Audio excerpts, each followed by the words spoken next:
Hello and good morning. Firstly, before we start this episode, just want to check up on a certain driver who, was impacted massively today.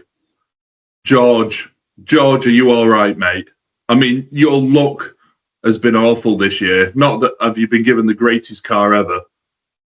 A safety car ruined your day. It's never happened before. Anyway, it's VFL. Let's do Japan.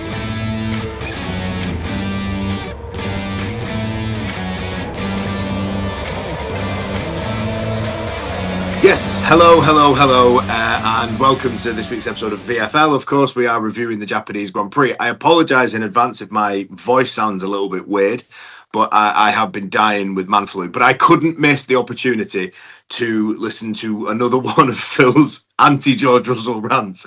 There was a possibility up until about half an hour ago. This episode was Phil on his own, and I couldn't pass up the opportunity to be here to listen to this. So apologies in advance. But thank you for joining us this week, and thank you for your constant support on the channel. Just before we carry on, because there is no race until Miami now until the 3rd of May, so it is going to be a long April. We are not going anywhere though. Throughout the month of April, you will still get regular content from either me or Phil or both of us together, and we will still get subscribed to the channel and get those notifications on so you are made aware when new videos come up. But let's start with Japan. Firstly, before we go anywhere, glad to hear Ollie Behrman's all right. That was a bit of a nasty crash. And unlike George Russell, we will focus on the well-being of a Formula One driver as opposed to the bad luck he has gotten all year. So unlucky that he's got away with the double move. In fact, did you notice the wing didn't move twice today, by the way? Yeah, I did actually. That was interesting, that. And did you notice that they've not got the same performance that they've had previously? Massive congrats to Kimi Antonelli, the first teenager to lead the F1 World Championship. And he deserves it. Is he actually a teenager yet, though? Well, the problem is, I don't know if you heard. On his team radio, he actually had to do his spellings test, near the end. But luckily, he was that far ahead that it didn't matter. The one thing actually on Kimi Antonelli, because we're not following any form of discipline here. Yeah, it is too early. On Kimi Antonelli, Crofty started comparing him at the end of the race sort of to like Verstappen and Vettel and stuff. And I understand what Crofty's saying. It's far too early for that. But I get where he's coming from with the whole, Kimi, you're winning the race. Let's just bring it home. Wait, no, there's the fastest lap. Kimi, you're winning the race. Just bring it home. Oh, no, stop making the gap 15 seconds. You don't need to. But look, we've said it a million times. Certainly with Verstappen, in his earlier years, in his dominant years, that's how you win. You prove you want to. Jensen said, I think in commentary, he only has one speed, and that's fast. Yeah. And fair play to Antonelli. Yes, all joking aside, the safety car did do him a favour. But it's Formula One. It happens, unfortunately. No, it doesn't. No, you see. Do you want to go there now? Because I can feel you're like a kettle that someone's filled too much. And just as it's getting to the boiling point, like water spewing out, that's you right now. No. Do you want to go now? I was all right this weekend. The therapy's been working well. I was accepting him, and then that happened, and it's as if he'd forgotten that. The bit that bothered me most. Right, we'll go there now, and then I'll get it out of my system. Yeah. The complaining about the safety car. Well, I kind of get it. He could have won that. Firstly, check if the lad's all right though, because that was huge. That impact. It was is Kimi going to go where we trained? Man up, grow some nuts. Your car's 12 seconds faster than everyone else in front of you. Just go past them. Yeah, and why would he? Yeah. Do you know what I mean? Like, we had this. He's going to help me. No. If you remember, we had this sort of conversation back in Dubai last year where we sort of said, if Verstappen was winning the race and Piastri therefore couldn't win the World Championship, would he let Lando through so that Lando could get third and win the title? And you can understand that on the last lap of the last race and whatever else, when there's nothing on the line for Piastri. Why on earth would Kimi Antonelli at this stage do anything to help George Russell. Question then, because I knew you were going to rant, so I knew I wanted to ask this question: is George Russell going to stop himself from winning this world championship? If anyone, yes.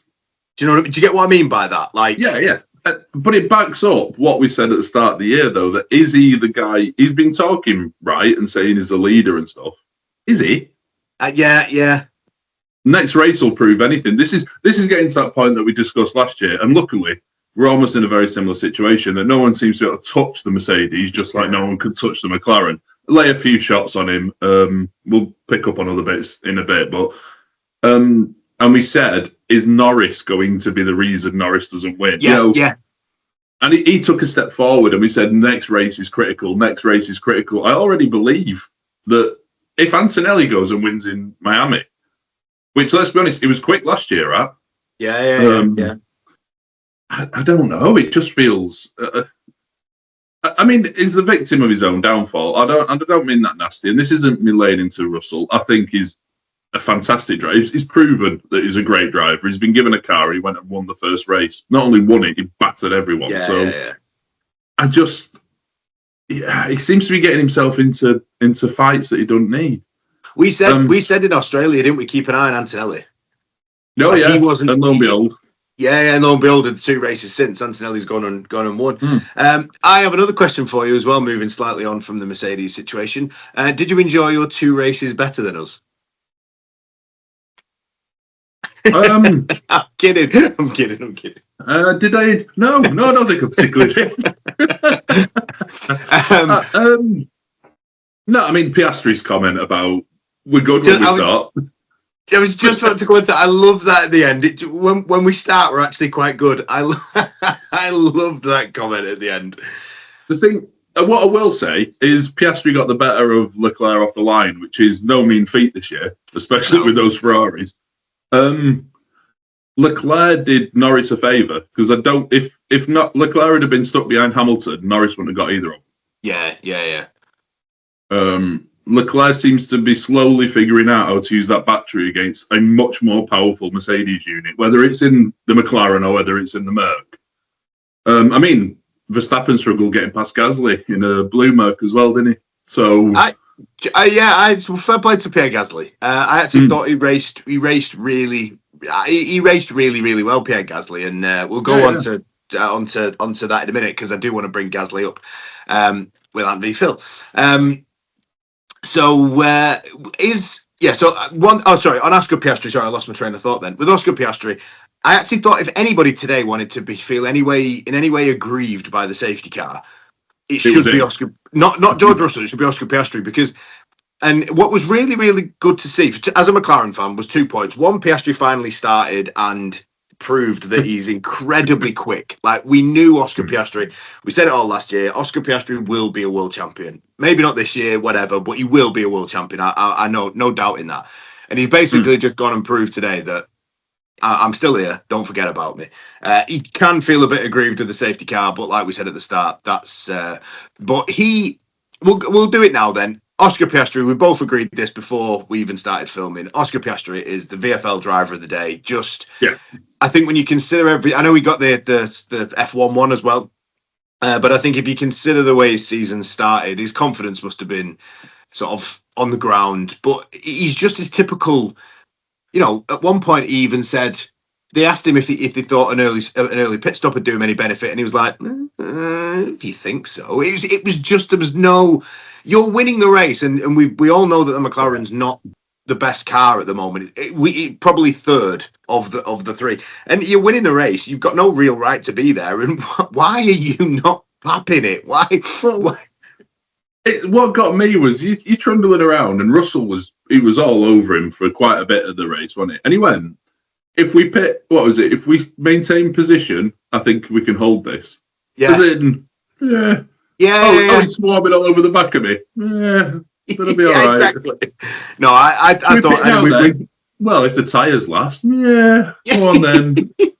He's got to be the most laid back man just ever, and. Yeah, to be fair, and although that being said, it's probably helping him more than it's helping Norris. I had a point I wanted to bring actually upon Lando Norris, and I won't let it take on forever because McLaren's aren't the talking point today. But someone asked me this in the week, is Lando Norris getting away with the new regulations and stuff, defending him from not being classed as one of the worst world champions we've ever had?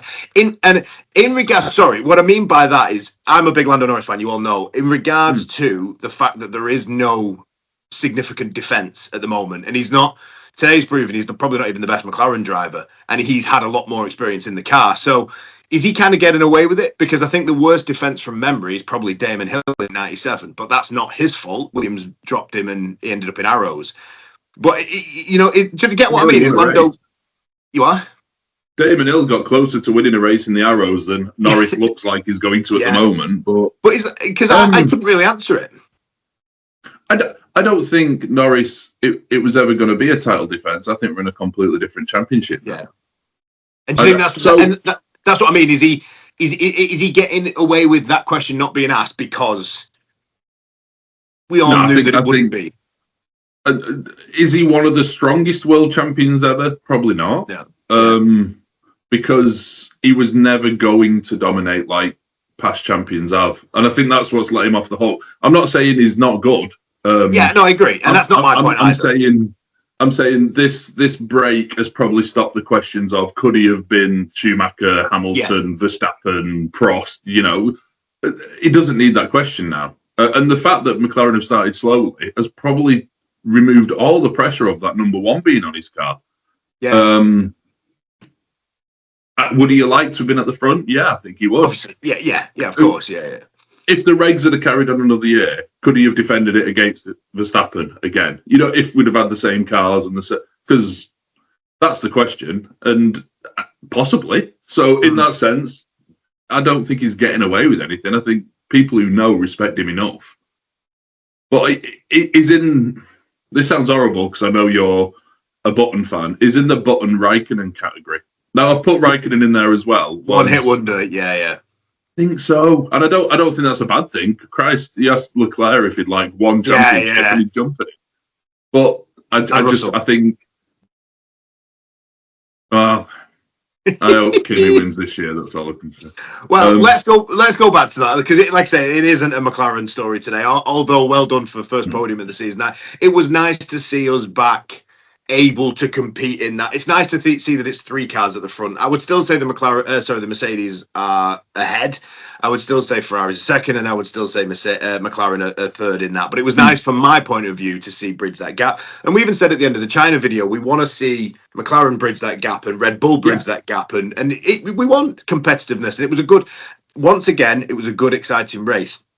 And that brings me on nicely to my other point, which we made just before we started filming, which was Japan is famously an incredibly narrow track, and as much as for me, it's in my top 3 tracks on the calendar. Yeah, I love this track so much. It's a proper track. Yeah, it's a proper track. And what we saw today, round the outside at turn 1, Charles Leclerc on George Russell was insane. But wow. The amount of times we saw cars getting right up the back of another car through 130R, that's mental. And then obviously making the overtakes into the chicane just at the end of that little straight from 130R. That was brilliant. We saw really close running up through the Suzuka S's. We saw people trying to make a move. Ollie Behrman misjudged it massively, but he was still trying to make a move into Spoon. I mean, who does that? We'll move on to. I was going to say, sorry, my final point was going to be, we said this in China, the regs are now, this is not the pinnacle of motorsport. I will keep banging that drum as long as anyone wants to listen to me, but it is making it more entertaining and more exciting, and we're getting overtakes. And as a fan of the sport, I'm all for it. I'll watch that every day of the week. And I know that a lot of drivers have complained about the new qualifying regs and the point of qualifying. Yeah, and we said this. If qualifying has to suffer so that the race becomes more exciting, I'm for that. But this isn't drivers pushing their cars to the edge anymore. It isn't the pinnacle, as we've said. This is fun. Yeah. And I'll have fun. Oh, yeah. This is worth waking up to. I mean, you look at last season, some of the early morning races, and I get it. I have red tinted glasses on anyway, so I was struggling last year to give any interest towards the sport. I wasn't. We were dominated. Yeah, we haven't won a race yet, Ferrari, this year. But you know what? I'm enjoying getting up and watching. I'm enjoying the fact that, like you say, 3 cars, and you couldn't really separate. I know Antonelli ran away after the safety car, and that's the risk that both McLaren and Ferrari have. Is if you let one of those cars past, they're going back after it. But if you can hold them, like Piastri did at the start, like Leclerc did, or if you hold them enough that they go past you when you can then get overtake, like both Ferraris proved a few times. Today, you can really fight them, and I don't think that Merc likes being behind another car. It doesn't. It can follow, but it just doesn't look fast.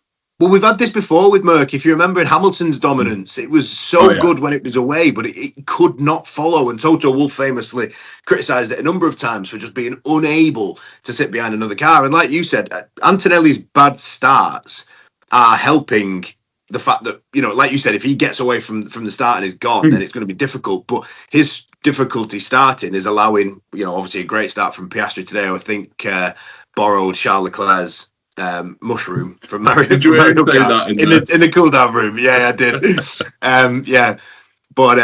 So again, congratulations to Kimi Antonelli. It was a fun race. We are now no longer in the realms of saying this is the best form of motorsport, because I don't think it is. The drivers aren't pushing to their limit, but it is fun, and I'll take that.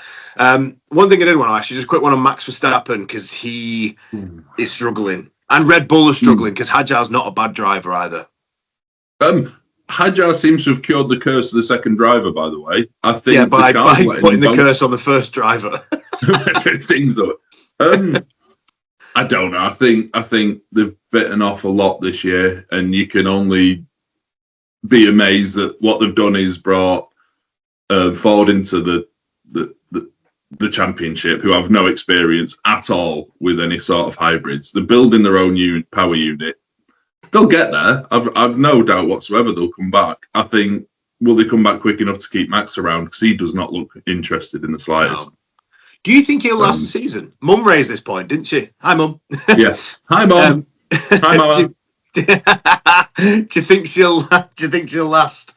She? Well, she might. I hope she does, yeah. Do you think Mum will last the season at Red Bull? Well, she started well. A few rants over the radio. Do you think? Oh God, can you imagine Mum? Anyway, do you think Max will last the season? I think he will. I don't think he'll walk away like that. I think what you'll find is that Red Bull let him do a lot more outside of the sport to keep him happy. I wouldn't be surprised if he end up doing a Le Mans or something because he's bored. Do you think he'll? Do you think? I think you're right. I think he, no matter what happens, he will still finish the season. But I think how badly this continues to go might genuinely decide if he does, because he's talked for a while about having a year out and all the rest of it. It'll determine. I'm with you. I don't think he'll quit halfway. He's not that kind. But I think if we get to Spa, Monza, that sort of time, and there's no change in this, I wouldn't be surprised. It would not surprise me to say he's not going to be here next year. Go on. Can I just bring up a point that we've very quickly, because I know this is turned into a very long episode otherwise. We've had a rant about liveries and special kits. Don't, because I was going to... don't. We've had as many liveries as we've had races this season. Can I just ask why the painter decorators down at Merc painted the most boggly-eyed wolf on the front wing? Do you know, someone will correct us maybe in the comments that it's like... And you know, like how they've got anime style, like it's a Japanese style of art, maybe. And correct me if I'm wrong, but it doesn't look like a wolf. It looks like a German Shepherd on smack. And then like you say, they've just finished a renovation on an house down in Adfield, and then they've gone straight into the wolf car. There's a bit of paint left after they did, the extension. The other relevance as well, don't get me wrong, I know Japan is a country, and I mean, no offence to the country of Japan in this, It is a country. I know it's a country full of like heritage and history and all the rest of it, and it's full of its own culture. But what's the relevance of Mercedes? They're a German team based in the UK. So what's their relevance? Haas are an American team based in either Italy or the US, whichever way you want to look at it. RB are an Austrian team based in the U. No, they're still based in Italy. RB. Italy, Faenza. Yeah. So what relevance are any of these teams got to Japan? I'm going to defend Haas now because you know that I'm a little bit of a Haas fan underneath. Toyota have pumped a lot of money into that team. So right. TGR. So we'll allow them that one. Take them away then. But what's the relevance for everybody else doing a special livery? I've no idea. It makes and honestly, it's like that. I've said this. I've had this rant a million times. It's your team identity. Stop messing around with it. We have now had, if you include the Ferrari blue red thing in China, that was only the hoodies and cap though. But yeah, but it's still merchandise. It's still making people go out and buy it, and you've probably bought it, which is why we're idiots. No, in my defence, I haven't this time. But we're idiots because we're the idiots that buy this sort of stuff. And my team aren't exempt. We all know my team aren't exempt. And it's just 3 races, 3 different liveries. Mercedes have had the new jacket, which Toto Wolff was wearing, which by the way is awful. We've had the painter decorator uniforms that they've had on today. We've had the new T-shirts that they sold, which are awful. They're all guilty of it. Stop it, because you don't see a football team release. Football teams get mocked for having 3 kits a year, and they all cost. I read yesterday the England national team are getting mocked because the kids' kit is 130 quid or something like that. Rightly so, by the way. But F1 is worse because you have 9 different things all year. I'm bored of it. 3 races, 3 different liveries. It's boring. Stop it. And we'll have the same for Miami because everyone will have palm trees and stop and it. Flamingos and stuff. And why has Hamilton got a white helmet today? Your helmet's yellow. Stop it. You know, in Miami, we'll finish on this note because it's going to drag on otherwise. And that was Anthony's rants for this week. For Miami, do you not think we get it wrong? You know, the palm trees and the flamingos. Should it not be like pimps and litter? Grand Theft Auto Vice City. Scarface. F1 cars bouncing down at them. Moving on from that, because that was Ant's rants with a little bit of Phil rant sprinkled in. The Ant v Phil, very, very quickly. We won't do predictions for Miami because we don't get there for about another 6 months. We don't care. No, and we don't care as well. It's 3-0 to me as well because Pierre Gasly actually genuinely was the best of the rest. Who did I pick?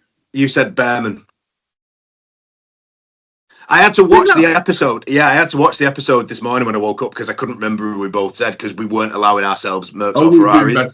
Yeah. So you said Behrman, I said Gasly. So it's now 3-0 to me. You need to up your game here, Phil, because this is... No, this happened last year. It did actually, to be fair, yeah. And look, the results are still here. So that's 3-0 to me on Ant v Phil. So that, as Phil said, we're going to wrap it up because we have been waffling on for a long time. We've had some rants. Congratulations once again to Kimi Antonelli, the youngest leader of a world championship in Formula 1 history at the age of 7. And George... It's amazing. Yeah, his so mum lifted him up on the podium. like Rafiki. George, do us a favour, stop moaning, get on with it. You've got a 50% chance basically of winning every race at the moment because no one else can touch you. Get over it and start winning because you are going to throw this world championship away. This is the one you should win, and your teammate is embarrassing you, and that is my opinion on George Russell. Anyway, let's leave it there. Go on. Let's leave it there before we get ourselves in trouble. Thank you for joining us this week. We will be back next week. Not entirely sure what we're going to do, but like I say, subscribe to the channel, hit that notification button, and we will keep you entertained in this 6-week period without Formula 1. But for us, for this week... Bye, Mom.